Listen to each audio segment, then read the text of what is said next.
This year, this year is dedicated in memory of my uncle. I don't need to talk about his greatness. Certainly the teacher of the generation, besides being the Gaon of the generation. But I'll say over some Divrei Torah, and in the process of saying over the Divrei Torah, we'll focus on the Hagaddah, but in the process of saying over the Divrei Torah, and especially at the end, I will use that to talk a little bit about my uncle. We're approaching the 7th day of Pesach. Today is the 4th day, the 2nd day of Chol Hamoed. And I don't know if there's any message in it, but my uncle's Yahrzeit, there is some question, but it's observed on the Matzev. I took a look. It's the 2nd day of Chol Hamoed, and my father's Chol Hamoed Pesach. My father's Yahrzeit was the 2nd day of Chol Hamoed Sukkos. And the 7th day of Pesach is identified with the Shiur. There is some contradiction in Rashi as to the Shiur or as the 7th day or the 8th day. But certainly in the halacha, it's identified with the 7th day. That's why we read Does Yashir on the first day of on the first of the last 2 days of Yantif. And it seems that the Shiur represents to a certain degree the culmination of Yetzias Mitzrayim, of the leaving of Egypt, not just the Kriyas Yamsuf, but the Shiur itself represents the culmination or the first stage, the culmination of the first stage of the Exodus from Egypt. And I just want to try to understand how that is so. Now, one of the famous questions, not in the Hagaddah, but about the Seder, one of the questions is, why do we wear a kittel Pesach night? And there are answers, many answers given. The Netziv says because you need special clothes when you would eat the Korban Pesach, because the Korban Pesach was Mishulchan Gaboa.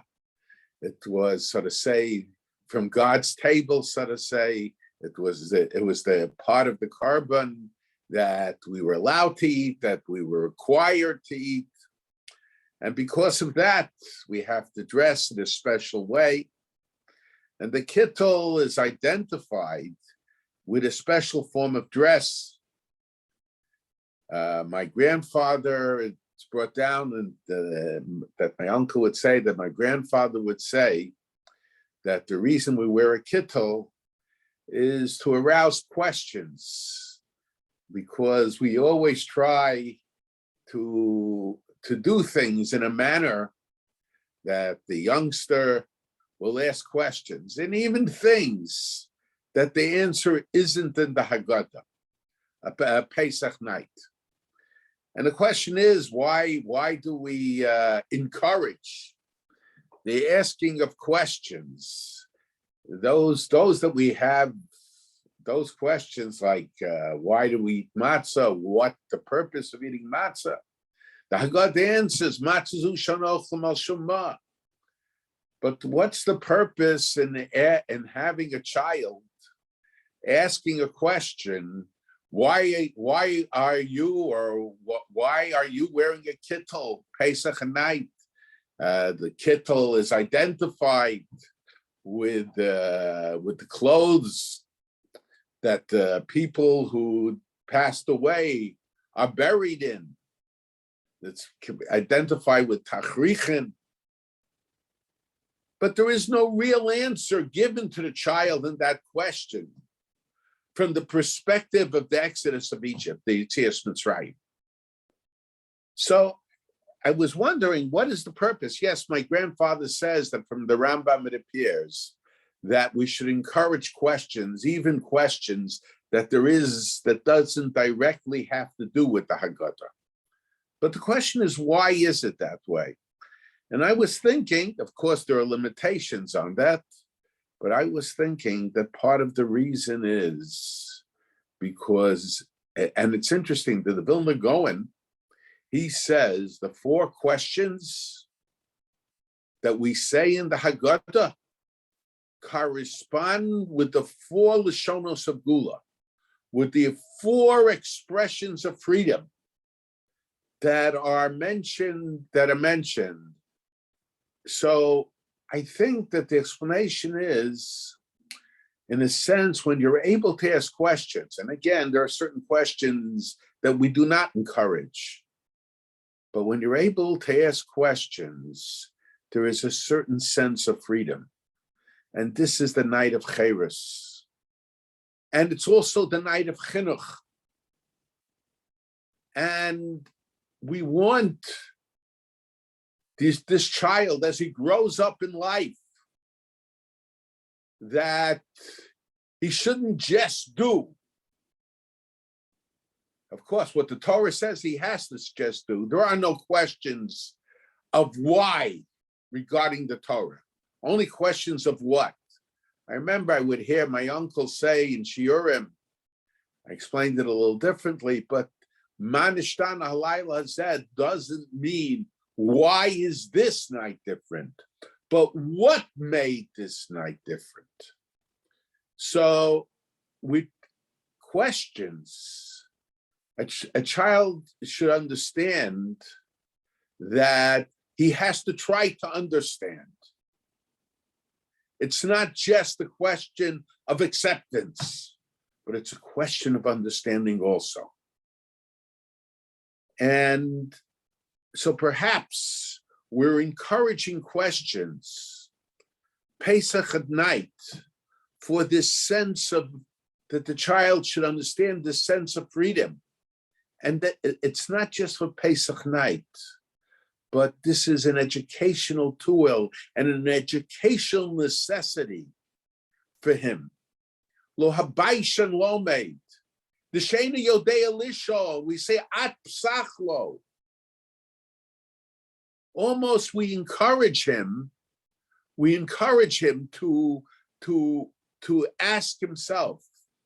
And I think that this is, as opposed to many others in the yeshiva community, and when there was an important issue, my uncle would always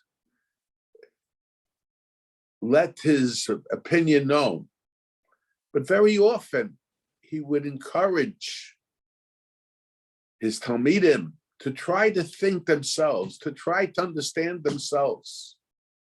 Issues will come up and have come up after the Rebbe is no longer there. And who are you going to follow? And sometimes people meaning well could give the wrong answer, could give the wrong direction. I was told that sometimes when someone would ask him a question, he would start off by saying, well, what do you think? And sometimes he would say, that's my opinion. So Pesach night is dedicated to this idea that it's a night of freedom, but it's a night of freedom. Freedom encourages us to think, and learning necessitates thinking, not the frustration of thinking. So I think that perhaps we could understand, I don't know that that's what my grandfather meant, but we could understand my grandfather's explanation from that perspective. And I think just as a side point, and I'll go into other explanations as we get through the share here, but another possible explanation is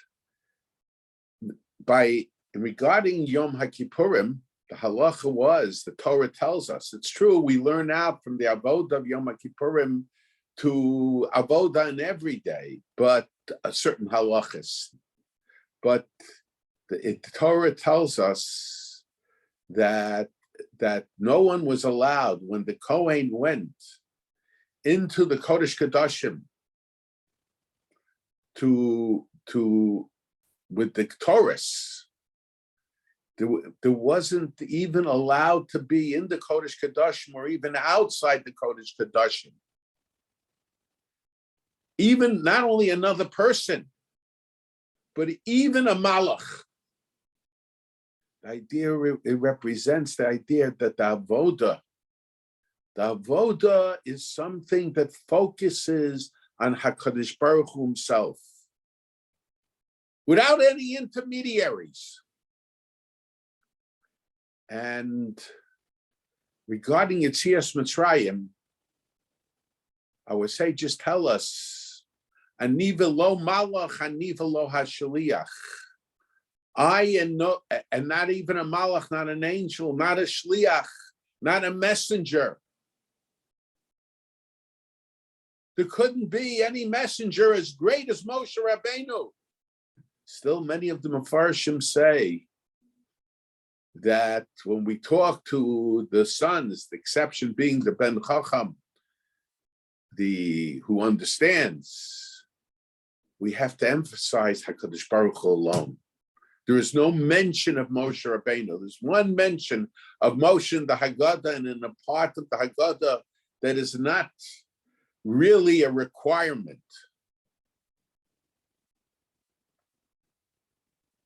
In other words, we have to, there's a certain emphasis that sometimes when we focus on man and what man did, and even if it was the person doing the will of God, sometimes there is a danger that it takes away from our recognition of what HaKadosh Baruch Hu, for what God did. And in order to identify the Yetzias Mitzrayim, the Exodus from Egypt, with the idea of Ani v'lo malach, Ani v'lo hashaliach.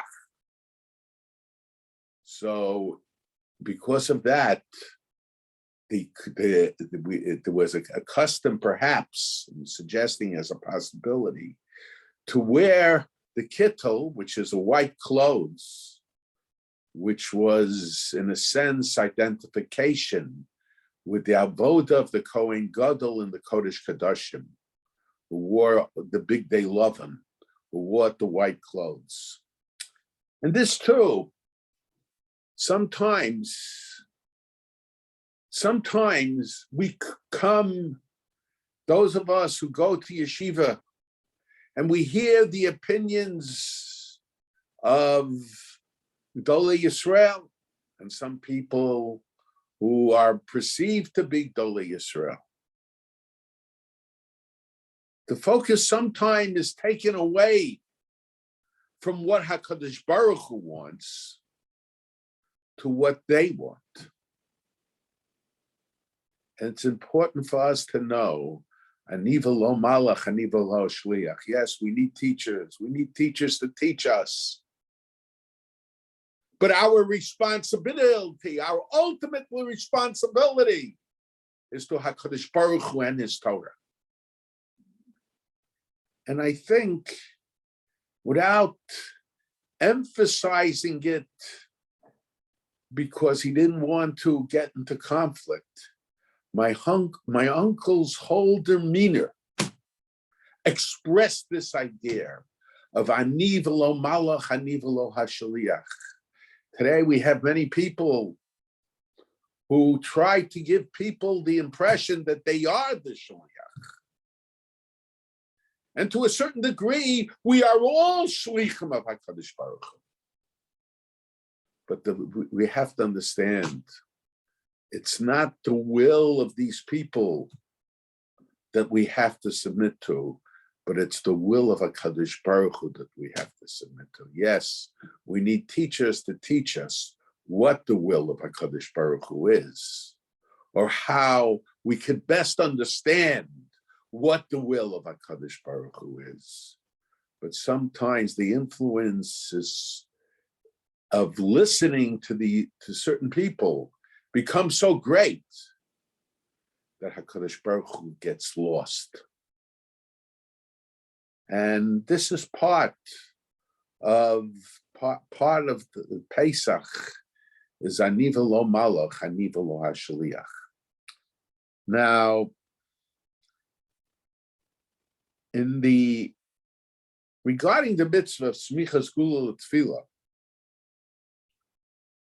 so the halach is that when you say Goal Yisrael, immediately afterwards, in Ma'ariv, we have a Kaddish in between. There's a discussion how we can have a Kaddish in between, but we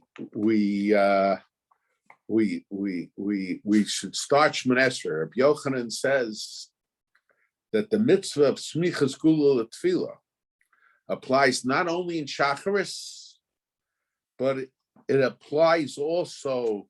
It applies also in Ma'ariv. And then the Gemara asks, well, but we say Hashkivenu. How is it that we say Hashkivenu at night if there is a mitzvah of smichas gula l'tefillah? So the Gemara says that Hashkivenu, the bracha of Hashkivenu, is an extension of the bracha of Gula, of Gal Yisrael. And the Geula Arichta, it's a long Geula. And then Tosfos asks, of course, not everybody says it, what about Baruch Hashem L'olam Amen V'Amen? There too. So Tosfos says there's some question who formulated the Baruch Hashem L'olam Amen V'Amen. Some say the Rabbanei Shvarai, some suggest the Gonim, some implied that it was the later Amoraim. But the question is, how is it that we're able to say it? Okay, Hashkivenu is a Gula Richta. It's an extension of the bracha of Gula of Gal Yisrael. But what about Baruch Hashem L'olam Amen V'Amen? And Tosfos says that's also Gula Richta. And my uncle in one of the Shiurim, he's troubled. What is it that identifies Baruch Hashem L'olam Amen V'Amen and Hashkivenu? What makes it a Gula Richta? Is it just a takana? They said it's not a hefsek, so they should say it was a takana. It was something that the Chachamim established, that the Chachamim decreed. How is it that it's called Geula Richta? And my uncle pointed out that really in the bracha of Gula, Gal Yisrael, two things are emphasized. One is Kabbalah Sol Malchus Shemayim, and the other is the idea that we give ourselves over to HaKadosh Baruch Hu, and HaKadosh Baruch Hu, God protects us. And we see that in the Shacharis. One is and also it's the acceptance of the God as king. Now we see that in the Shacharis Shmoneh Esrei. My uncle said we say Shira Chadasha, Shibchu Gulan L'Shimchas Vas Hayam. This is talking about the Oz Yoshir. Yachad, all together, Kulam Hodu, they gave thanks for him, V'himlichu, and they proclaimed sovereignty of God, V'amru, and they said, Hashem Yimloch Lolam Va'ed. And then we say, Tzur Yisrael, Kuma Bezras Yisrael, Ufteichenu Mecha, Ufteichenu Mecha Yehuda Yisrael. So protect, arise, help the Jewish people, deliver the Jewish people. And then Baruch Atah Hashem Gal Yisrael. So important elements in the bracha of Gula is the idea of recognition and proclamation of God as King, but also in giving ourselves over to God who is King and having faith in his protection. And the same thing we find in the Ma'ariv Shemona Esrei, in the Ma'ariv Bracha of Gula.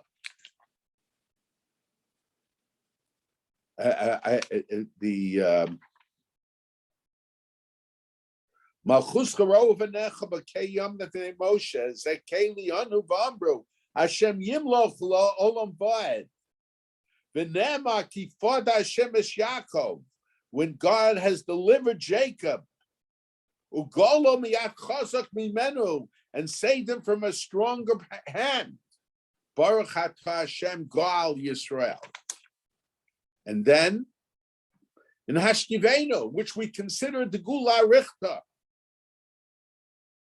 So my uncle said, we say, Ki Kel Shomreinu Matzleinu Ata. You, God, watch over us and you save us. Ki Kel Melech Chanun V'Rachum Ata. Because you are a gracious and a merciful God and King. Ushmor Tzeseinu V'Oenu L'Chaim U'Shalom. And you guard our going out and our coming in for life and peace forever. So it has both these elements, the elements of recognizing God as King, and at the same time, it has the elements of God, giving ourselves over to God and being protected by God. And then Baruch Hashem L'Olam Amen V'Amen, which some say. In our family, they didn't say it. V'haya Hashem L'Melech Al Kol Haaretz. Baruch Hashem B'Kumeini Ki B'Yodcha Nafshos HaChayim V'Amesim Asher B'Yoda Nefesh Kol Chai V'Ruach Kol B'Sarish B'Yodcha Avkid Ruchi. In your hand, I commit my spirit. And then Hashem Kelal Mesa Elokeinu Shebashamayim Yachet Shimcha B'Kayim Malchuscha Tamid, and establish your kingdom forever. Umlo Chaleinu L'Olam Va'ed, and reign over us forever and ever. And then we say, well, those who say it, we say, Hashem Melech, Hashem Molach, Hashem Yimloch L'Olam Va'ed, Ki Amochu Shalcha Lo Me'atim Lo, because the kingship is yours. Ki Ein Lanu Melech Alata, you are our only king. So again, you have both elements there, and of course in the Kaddish, we say we talk about God, B'Yamlech Malchusei. So we speak of God as being king. So all of this shows that my uncle said the Hashkivenu and the The Baruch Hashem L'Olam Amen V'Amen are extensions of the Gula. It's a Gula Arichta, an extended Gula. Now, I want to add something to what my uncle said, and might be actually an explanation of what he said. But in doing so, I want to discuss certain elements in certain parts of the Hagaddah. Now, there are two mitzvahs of Zikaron Yetzias Mitzrayim, two mitzvahs of making mention of the Exodus of Egypt. One mitzvah applies every day, and according to some opinions, on a biblical level, every morning and every evening. And that is the Jews from the pasuk Laman Tizkor Es Yom Seisvam Eretz Mitzrayim Kol Yemei Chayecha, in order that you shall remember the day you went out of Egypt, all the days of your life. And we fulfill that mitzvah when we say, Ani Hashem Elokechem Asher Hotzeisi Eschem Eretz Mitzrayim Lios Lochem Lelokim Ani Hashem Elokechem. Emes. So when we recite in the Vayomer, the last verses, that is the mitzvah of every day, and perhaps every day and every night, of making mention of the Exodus from Egypt. But then there's a special mitzvah, Pesach and night, which is the Jews from the pasuk, V'yigadata levincha b'yomahu leimor, and you shall tell your children on that day. And according to some Rishonim, it's really a difference between the Mechilta, the Rabbi Yishmael, and the Mechilta, Rabbi Shimon Bar Yochai. Zocher es hayom hazeh sheyatzasam me'eretz Mitzrayim. Remember this day that you went out from the land of Egypt. So there's a special mitzvah of talking Pesach night about the Exodus. Of course, Pesach night, when we talk about the Exodus, it's said in greater length, in greater detail. But nevertheless, there are two separate mitzvahs. And the Hagaddah, which is used in fulfillment of the mitzvah of talking about Yetzias Mitzrayim, of talking about the Exodus from Egypt of Pesach night, mentions mentions Amar Rabbi Eliezer ben Azariah. It's a mission in Gemara Brachas. Amar Rabbi Eliezer ben Azariah, Hareini Keben Shivim Shana, I'm like 70 years old. It's okay, there's all kinds of explanations that. I did not able to prove that mention of the Exodus has to be made not just in the day, but at night also. Until Ben Zoma came, and Ben Zoma said, Laman Tizkor Es Yom Seischa Me'eretz Mitzrayim Kol Yemei Chayecha. The pasuk says, in order that you shall remember the Exodus of Egypt, will make reference to the Exodus of Egypt all the days of your life. Yemei Chayecha, the days of your life, that's Hayamim, that's the day, that's the days. Kol Yemei Chayecha, all the days of your life, comes to say that it's not enough to make reference to it in the day, but you have to make reference to it at night also.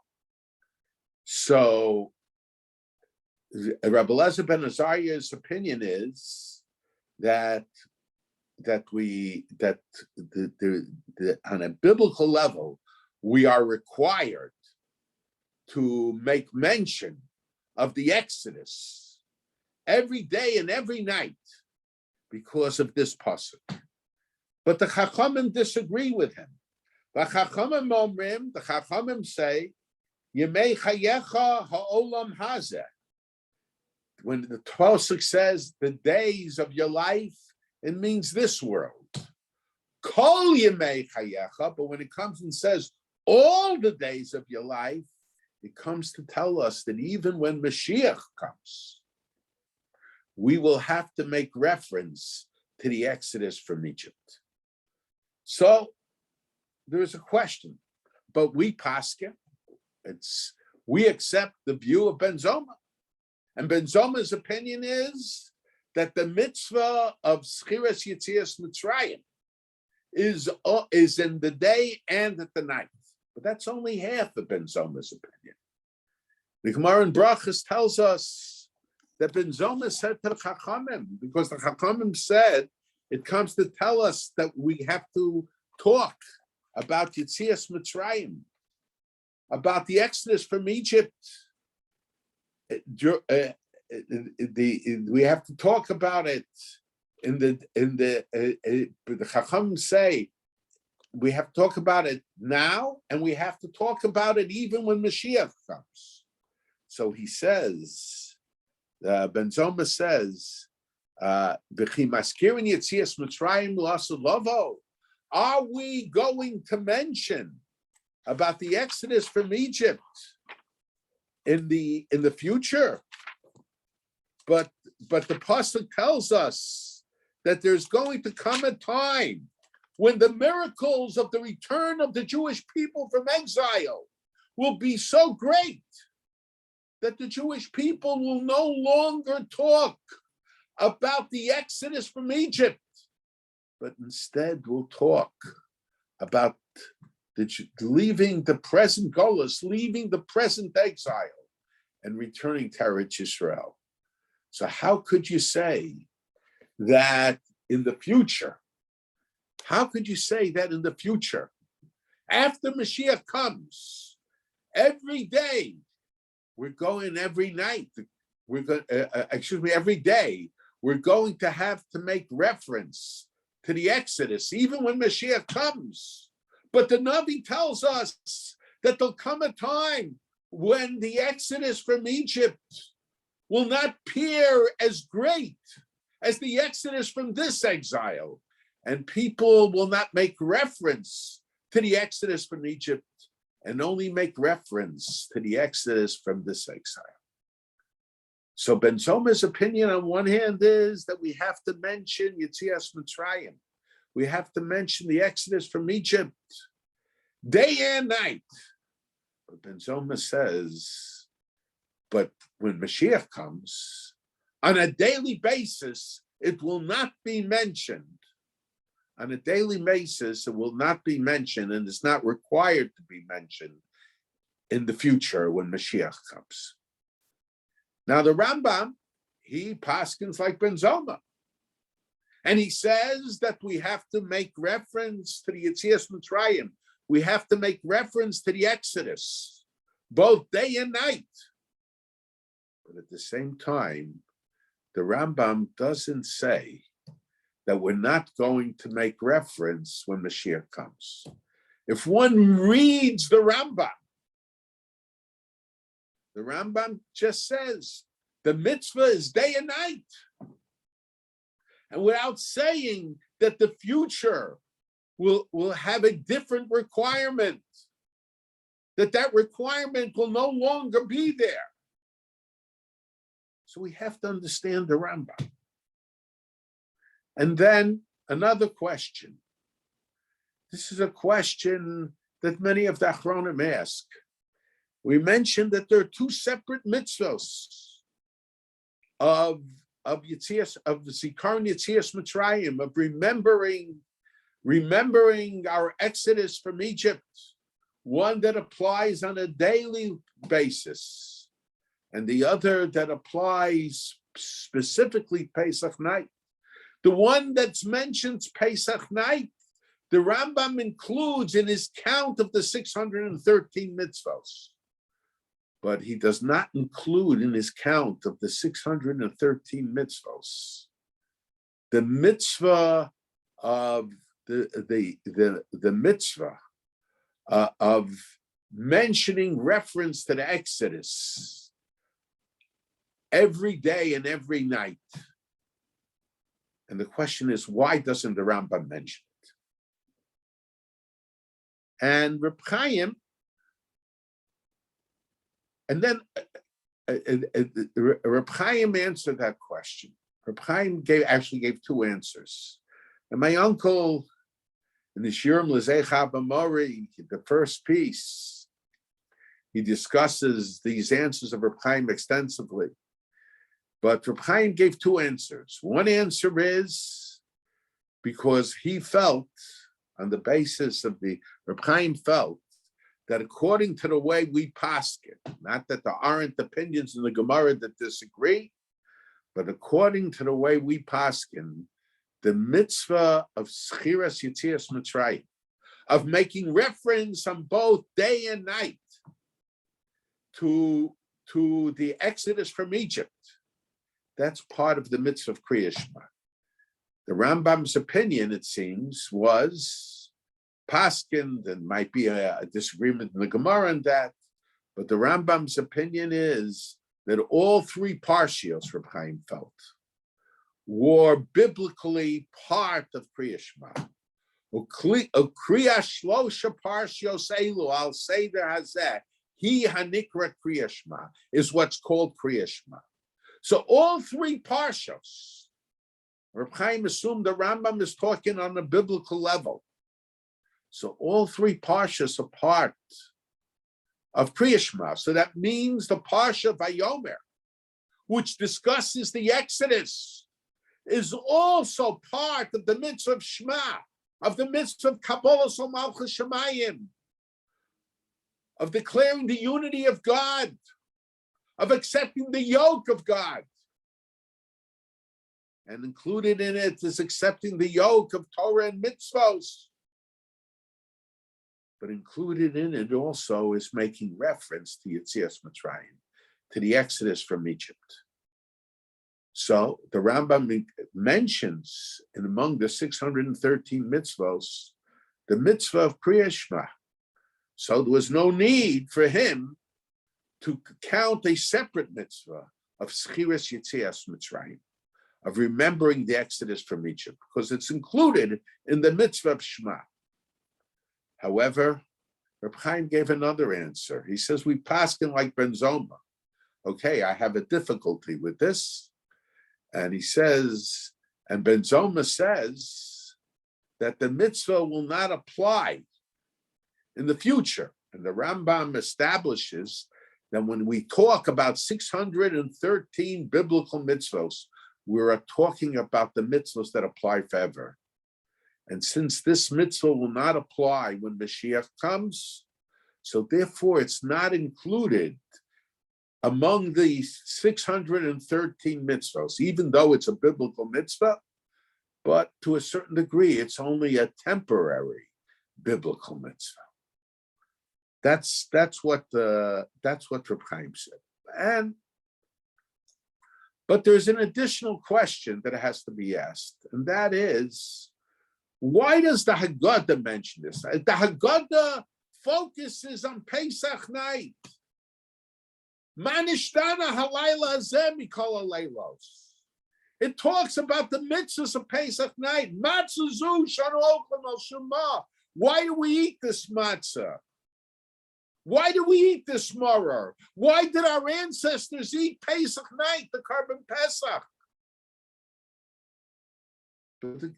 But the argument that the Hagaddah brings between Rabbi Eliezer ben Azariah and the Chachamim does not have reference to the mitzvah of Schiras Yetzias Mitzrayim, of remembering the exodus from Egypt of Pesach night. It has reference to the mitzvah of Schiras Yetzias Mitzrayim, of remembering the exodus every day of the year. So why is it in the Hagaddah? We have to understand that. Now, I think that we could say that according to Rabbi Eliezer ben Azariah, that actually the two answers of Reb Chaim, the first answer of Reb Chaim is that the mitzvah, Rabbi Eliezer ben Azariah says that it applies day and night. The question is, Why should Schiras Yitzias Mitzrayim, making reference to the Exodus from Egypt, be part, especially on a biblical level, according to Reb Chaim, of the mitzvah of Kriyas Shema? And the simple answer is, and my uncle discusses it more at length, he says, because the Torah always associates the Exodus with recognition of God as king. The Gemara in Rosh Hashanah discusses it in regard to Malchios. In a sense, it's from the Exodus that God became our king and when we became his servants. We went out of the service of Paro into the service of HaKadosh Baruch Hu, into the service of God. So in a sense, Yetzias Mitzrayim, the Exodus, is the foundation for the acceptance of the yoke of heaven, for the acceptance of God as king. Consequently, it's part of the mitzvah of Kriyas Shema. But I want to suggest that it's only according to Rabbi Eliezer ben Azariah, who says, and Ben Zoma, who say that we have to say, make reference to the Exodus both in the day and the night, that it's part of Kriyas Shema. Because the mitzvah of Kriyas Shema is b'shach b'chav kumecha. It's both in the day and the night. Since the mitzvah of Kriyas Shema is both in the day and the night, Schiras Yetzias Mitzrayim, making reference to the Exodus of Egypt, could be part of the mitzvah of Kriyas Shema if Schiras Yetzias Mitzrayim applies both in the day and the night. But if the mitzvah of Schiras Yetzias Mitzrayim only applies in the day, or it applies only once in a 24-hour period, then it couldn't be part of the mitzvah of Kriyas Shema. It has to be something separate, something altogether different. So the question is, what is it? What is it, according to the Chachamim, that since the mitzvah of Kriyas Shema on a biblical level only has to be said once during the day, and it doesn't have to be said day and night, so it couldn't be part of the mitzvah of Shema, which has to be recited day and night. What's the nature of the mitzvah? And the answer is, the nature of it's a mitzvah is shevach. It's giving praise to God, that God took us out of the service of Paro, that God redeemed us. So there are two approaches to Yetzias Mitzrayim. Rabbi Eliezer ben Azariah, who said that it's part of the mitzvah of Kriyas Shema, he saw it as the foundation of the acceptance of the yoke of heaven. Whereas the Chachamim saw it as an expression of praise of God. And I think perhaps that's what Ben Zoma said. Ben Zoma said to the Chachamim, you Chachamim say that we are going to mention the Exodus even when Mashiach comes. We're going to mention the Exodus even when Mashiach comes. He says, but the Navi says, that's not going to be how people are going to praise God. Because when the redemption takes place, the redemption from the present exile takes place, and the Jewish people will return to their land, and the Beis HaMikdash will be rebuilt. So, in a sense, people will no longer talk in praising God about Yetzias Mitzrayim. They will talk about the Gula, the future Gula, the future redemption. But according to me, Ben Zoma could say, I'm not saying the Schiras Yetzias Mitzrayim is part of every day. But I'm saying that the Schiras Yetzias Mitzrayim, the remembering of Yetzias Mitzrayim, is the remembering of Yetzias Mitzrayim is the foundation of our acceptance of God as King, Kabbalah, and accepting His mitzvos, Kabbalah Sol Malchus Shemayim, accepting the commands of God as King over us. So this is so we could say, if it's part of the mitzvah of Kriya Shema, it's the foundation of Kriya Shema. So then Mashiach's coming is irrelevant to the mitzvah of Kriya Shema.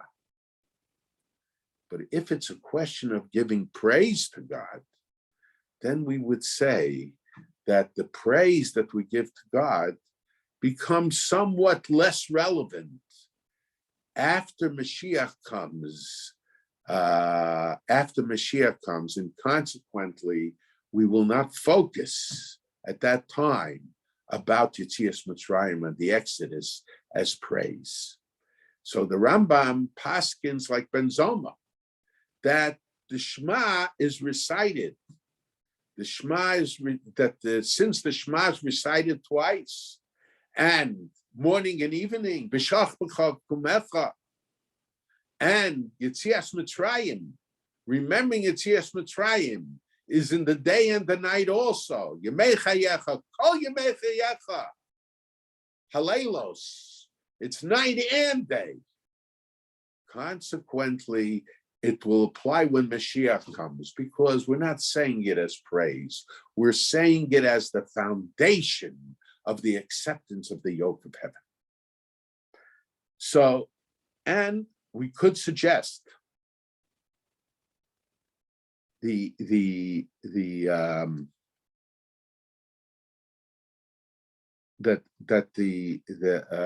could suggest with this that the Hagaddah mentions this to emphasize the opinion of Rebbe Eliezer ben Azariah and Ben Zoma.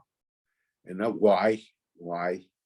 Because it wants to emphasize that even Pesach night, and Pesach night is dedicated to giving thanks to God, to giving praise to God, and to teaching about Yetzias Mitzrayim. But there's another element to it, and that element is to recognizing God as King. And that's why the Hagaddah mentions Rebbe Eliezer ben Azariah as an opinion, in order that we should understand that Yetzias Mitzrayim, the Exodus from Egypt, is the foundation of Kabbalah Sol Malchus Shemayim. And it's very interesting. When you take a look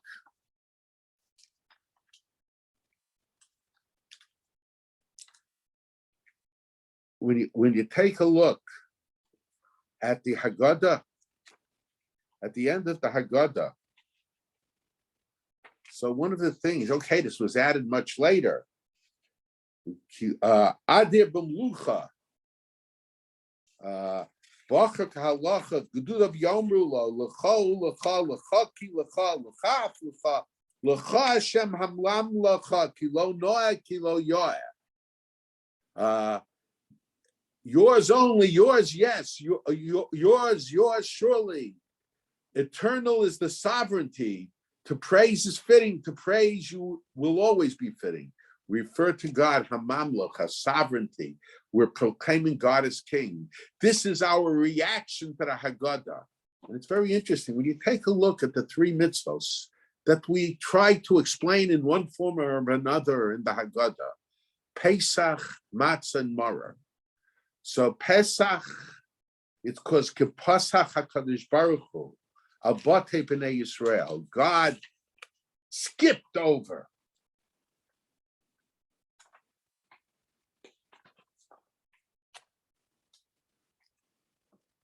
Abotei Avoseinu b'Mitzrayim, because the Blessed One passed over our house and the houses of the Jewish people in Egypt. So we refer to God as HaKadosh Baruch Hu, the Holy One, blessed is He. However, when we come to matzah, we say, why? Why we say, because the dough of our ancestors did not have time to become leavened.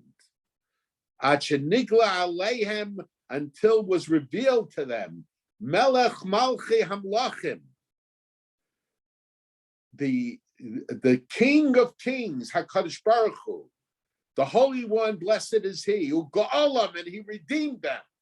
Shenema Vayofu Sabatzek Asher Hotzim Yitzrayim Ugosmatis Gelo Chametz. So it's very interesting. When it comes to Pesach, God is not referred to as King. But when it comes to the matzah, God is referred as King. Why is that way? But I think we have to understand it's interesting.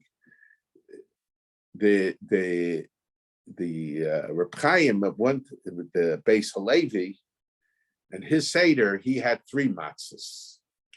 Reb Chaim wanted to have only 2 matzahs. That's the opinion of the Rambam and the opinion of the Gra. But before he changed his custom, this I read, I did not hear this from my father. Before he changed his custom, so he discussed it with Reb Simcha Zelig. Reb Simcha Zelig Rieger was the Dayan of Brisk. And Reb Simcha Zelig felt that it was better not to change the custom, and to change it from 3 matzahs to 2 matzahs. Why? He said, because in one of the piyutim that was written about the time of the Gaonim, it's mentioned that the 3 matzos that we have at the Seder correspond with the 3 matzos that we have at the Seder correspond with the 3 times in Parshas Lech Lecha that Avram made a mizbeach, made an altar. And Reb Chaim said to him that he has trouble with that idea because he says we find that Avram really made 4 altars. He made an altar also by the Hagaddah when he put Yitzchak on the altar. So there were 4 altars. So the question is, we have to understand the piyut. Why does the piyut connect it only with the 3 altars that Avram initially made, and not the 4th altar which he made during Akedah Yitzchak? But I think the answer is very simple. And the Zohar says that the Pesach corresponds with Avram. Shavuos corresponds with Yitzchak. Sukkot corresponds with Yaakov. Question is, why does, okay, they say Psukim, but why? Why is it that Pesach corresponds with Avram? We know it corresponds with Avram. That's why we probably start, I mentioned the Halach Manya, we invite people in. Avram is the symbol of Chesed. The whole Hagaddah, in a sense, is thanking HaKadosh Baruch Hu and recognition that HaKadosh Baruch Hu follow through, so to say, with his commitment to Avram Avinu.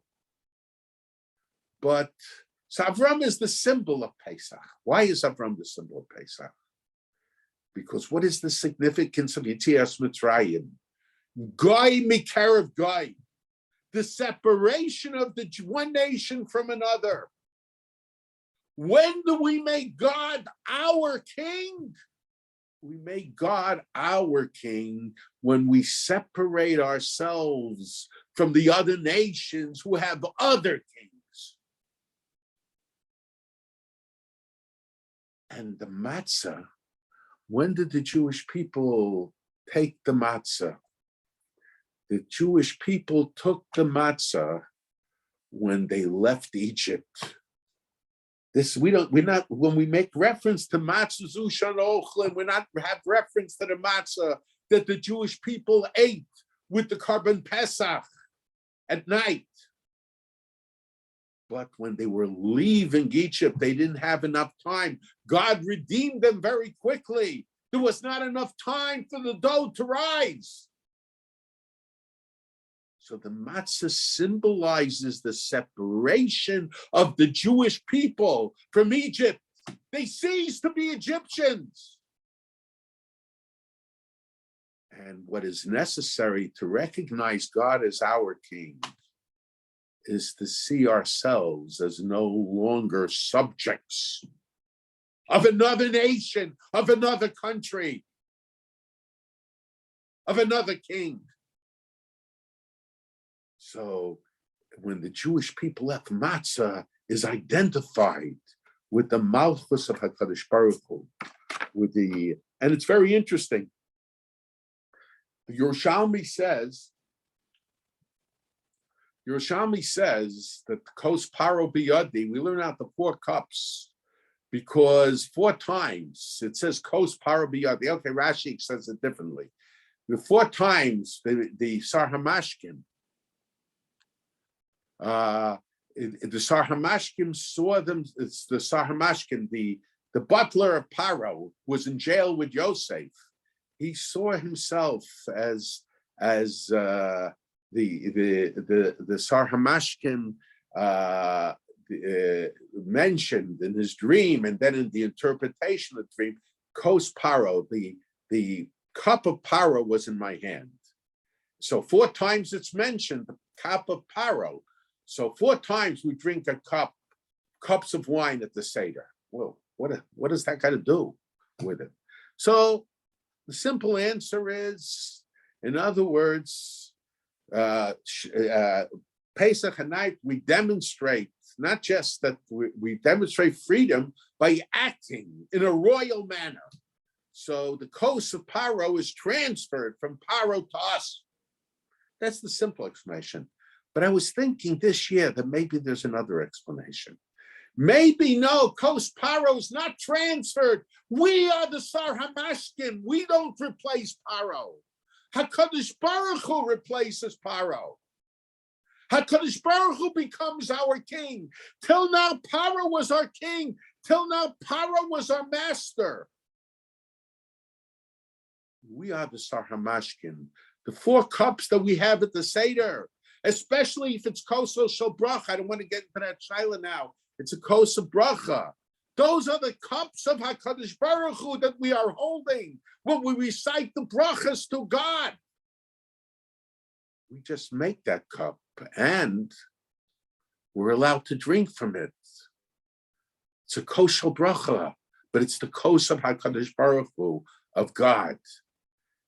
The transfer of the Kos Paro to the Kos of HaKadosh Baruch Hu, that's symbolic of God being king. And why is that? Why is that the symbol of Cheiros? Because when Paro ceases to be our king, we cease to be his avadim. We cease to be his slaves. We cease to be his servants. And the more we become the servants of God, the less we are the servants of Paro. And so the Kos represents, we are the butlers of HaKadosh Baruch Hu. We are in the service of God. And God is our king. And that makes us free. And it's interesting, the Jewish people, yes, they were free when they left Egypt. But when did they sing Shira? Only afterwards. Why? Because in their mind, Paro was still king. And since Paro was still king, they were not free, and they were not free. They were not free anymore. So the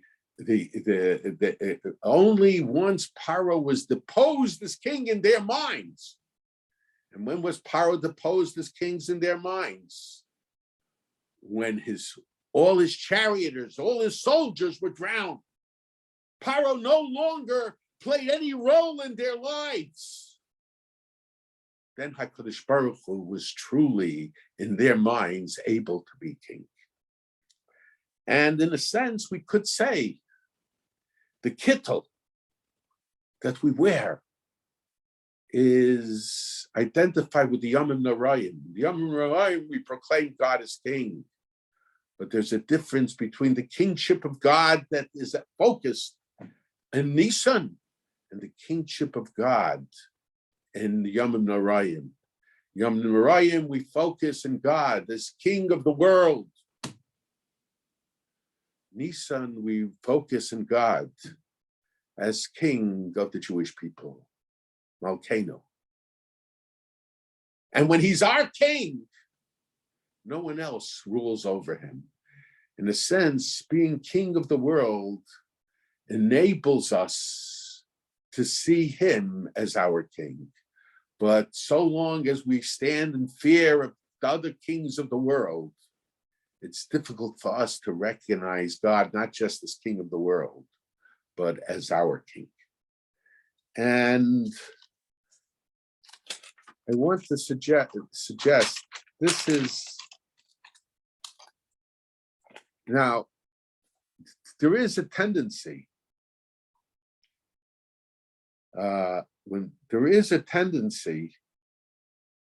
among many in the yeshiva community to ignore the significance of the rest of the world, to make believe the rest of the world doesn't exist. And somehow they feel that if they focus on the significance of the rest of the world, if we're concerned about what's happening outside our Dalet Amos, somehow that takes us away from our Avodas Hashem, from our service of God. But the truth is, if we don't focus to a certain degree, not saying on the rest of the world also, the significance of the rest of the world, if we're not concerned about what's going on in Ukraine, if we're not concerned about Shvichas Damim, not only ultimately comes back to bite us, because a lot of the problems that exist outside that we felt were unimportant because it wasn't in our community, comes to our community.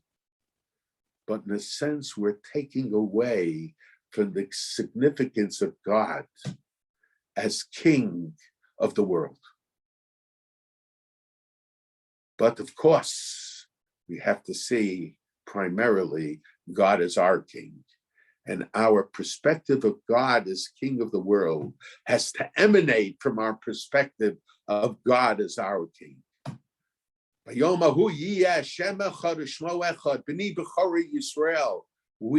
lead the way. We don't lead the way by sending out people to influence. We don't hand out pamphlets to the other nations of the world how they should act.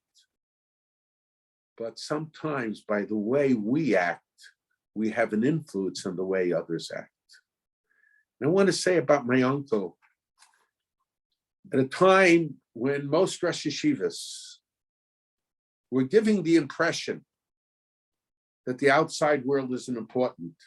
Not only the outside world isn't important, they gave the impression that in the outside, if we're to the extent that we're involved in the outside world,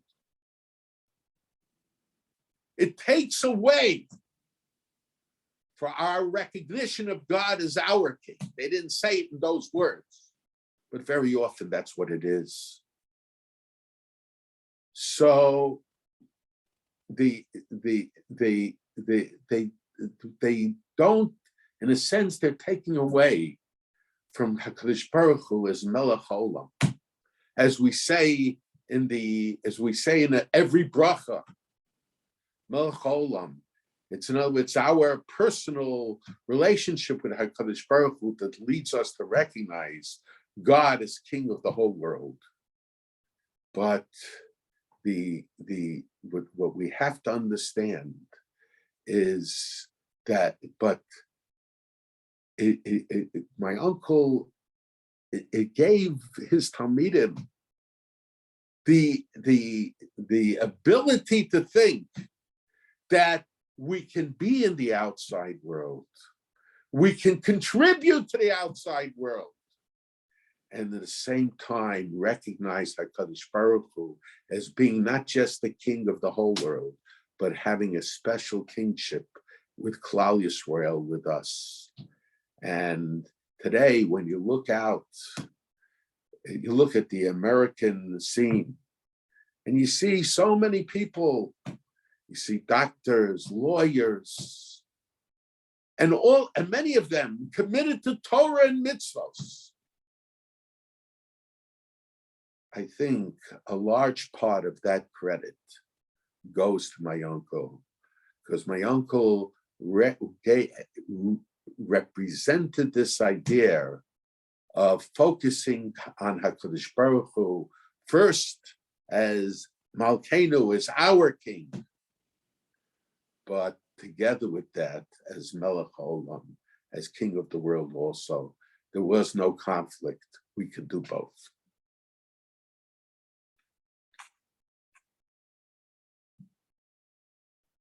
Ready for questions? Are you ready for questions? Yeah. Are you done? Are you ready for questions? Yeah, I'm ready for questions, sure. Okay. Why does the Rambam paskin like Ben Zoma over the rabbin? Because it seems there are many reasons given. The Rambam seems to have felt that was that the mice of Rabbi Lezer, Tafin, Rabbi Kiva, Rabbi Lezer ben Azariah, Hoj Yoshim b'nei Brak, and Rambam's gear says Omar Lahem. He said to them. So it seems like he made a statement to these Chachamim. They were the leading Chachamim, and it was sort of accepted. So since it was accepted by the leading Chachamim at the time, this is just the theory I'm suggesting right now. So Memela, we see that the halacha is like Rabbi Lezer ben Azariah from the Hagaddah. We see that. Okay, another question is it based on what you were saying about we have to be separate? Is it inappropriate to see oneself as an American if we have to be separate from the other nations? No, it's not inappropriate to see ourselves as Americans, but we have to see that our devotion to our country emanates from our Jewishness, not our Jewishness from our Americanism. In other words, today there's a very unfortunate situation, and unfortunately it's attaching itself to some elements in the Orthodox community also, that our Jewishness emanates from our universalism. Universalism is important and Jewishness is important, but our universalism has to emanate from our Judaism, not chas v'shalom the reverse.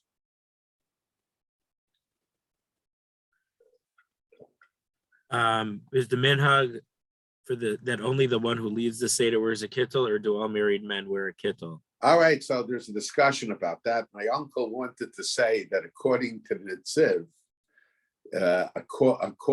Nitziv, everybody should wear a kittel, all married men. I don't know why necessarily married, but okay. All married men should wear a kittel. And according to my grandfather, that it was in order to ask questions, so only the one who leads the Seder can ask it. To me, it seems, whatever reason you give, I don't think it makes a big difference, because there's no halacha of the kittel. It's to give over a message. And that message is given over, I think, even if just one person. Where's the kittel? Matter of fact, I just So that's what we could say.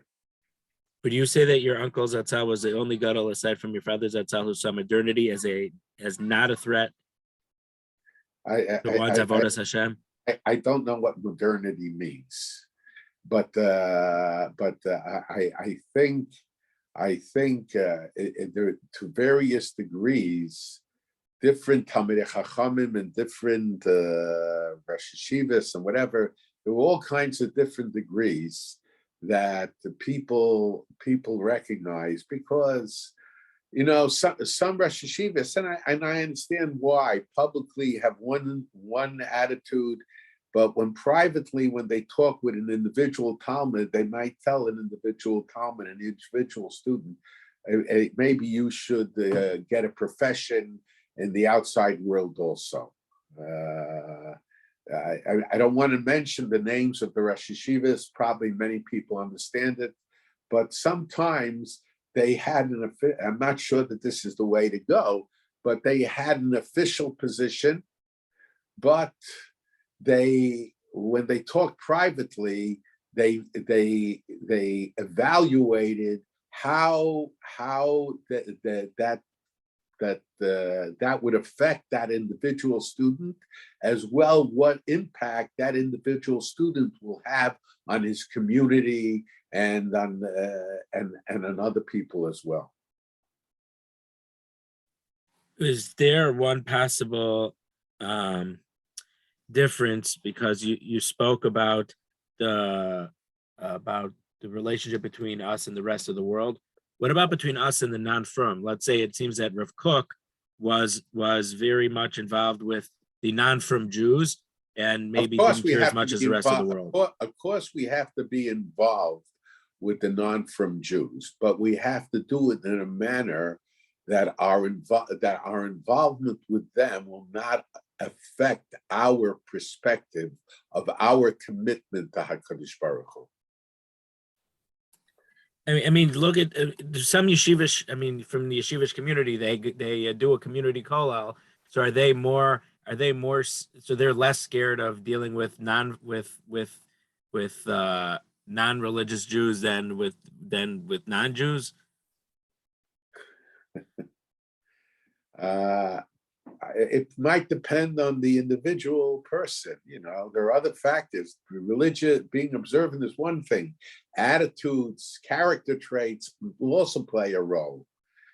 Sometimes you could have a religious Jew that challenges everything and says, instead of asking what and trying to understand, he asked why, with the implication, lachem below law. You understand?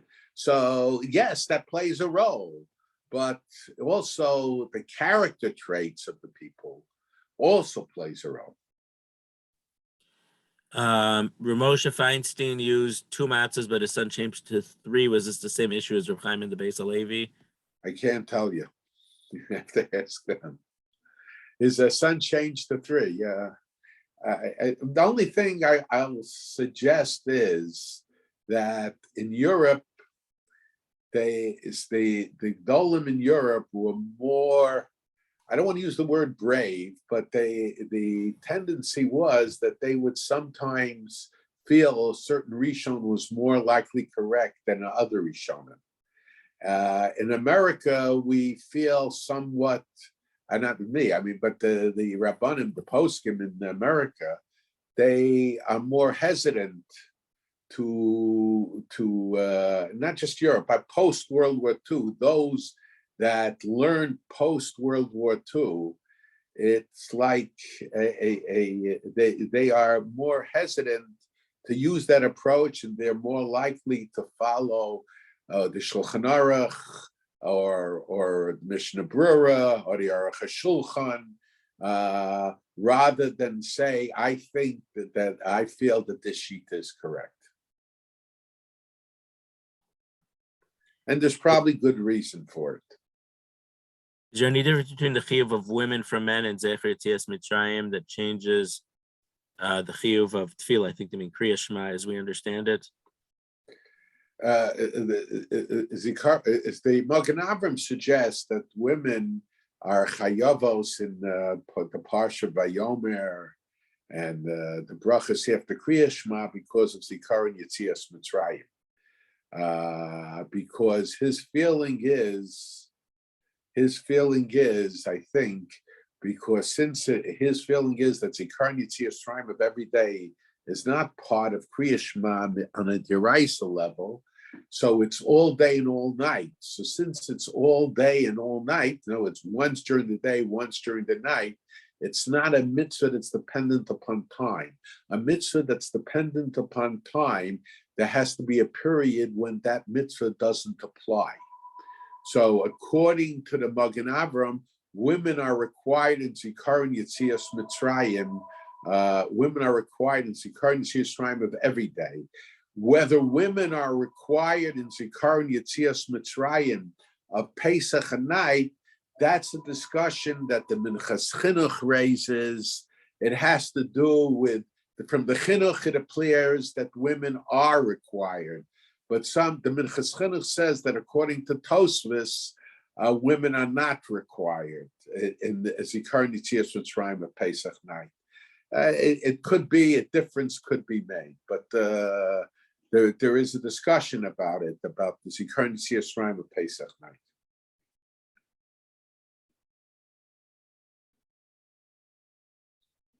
This last thing posted, some high-profile rabbis have called your uncle an apikoros. Why and what is your response to their labeling of your uncle?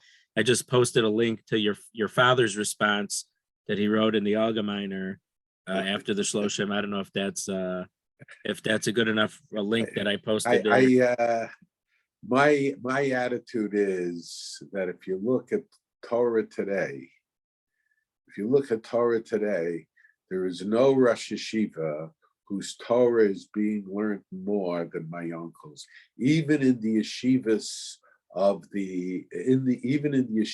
that the Talmidim would talk against my uncle, my uncle's Torah is being learned more than any other Rosh Yeshiva today. And the difference is the Torah of the other Rosh Yeshivas, as time passes by, it's being learned less and less. And my uncle's Torah, as time passes by, is being learned more and more. Okay, thank you. May his neshama have an aliyah, maybe continue to be inspired by his Torah and his teachings. Thank you everyone for joining. Is the next share going to be on Sunday on Isra Chag? Yeah. So yes. Everyone stay tuned to your regular source of hearing about the share, just for confirmation of the time, but it'll probably be regular time and on this same link. Okay. So everyone, a good moed, a chag sameach, and